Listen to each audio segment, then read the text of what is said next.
Avec les nouveaux dispositifs d'accompagnement pour les 10 qui ont été décidés, les personnes ayant des troubles 10 perdent leur statut de handicapé. Ces troubles apparaissent comme mineurs.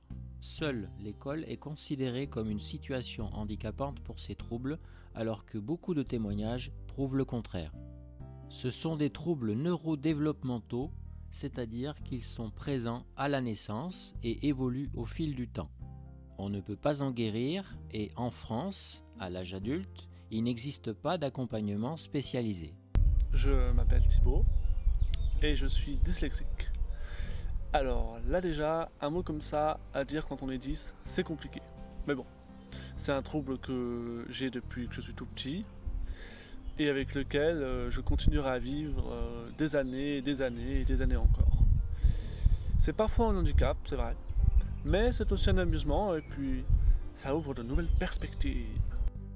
Je suis l'un de ces dyspraxiques qui a subi l'école sans assistance.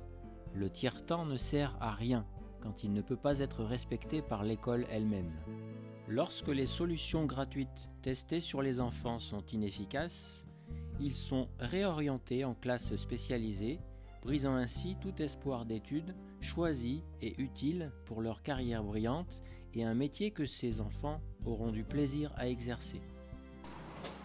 Bonjour, je suis Lia, je suis dysorthographique et j'ai décidé avec d'autres membres de créer justement cette vidéo pour parler de tout ça, pour justement faire sortir les 10 de leur trou, parce que j'ai l'impression qu'au fur et à mesure on disparaît, que notre place dans la société n'est pas prise en compte et que même si nous sommes très courageux, on nous manque pas mal de respect. La moquerie, la mise à l'écart, le déni font aussi partie du quotidien. En conclusion, les 10 qui ne seront pas aidés correctement selon leurs besoins éprouveront des difficultés à trouver un emploi, à se former et à faire reconnaître leur handicap dans le milieu ordinaire du travail. J'ai fait cette vidéo pour aider les gens. Pour nous permettre d'apparaître au grand jour. Et de ne pas disparaître, nous avons besoin de vous.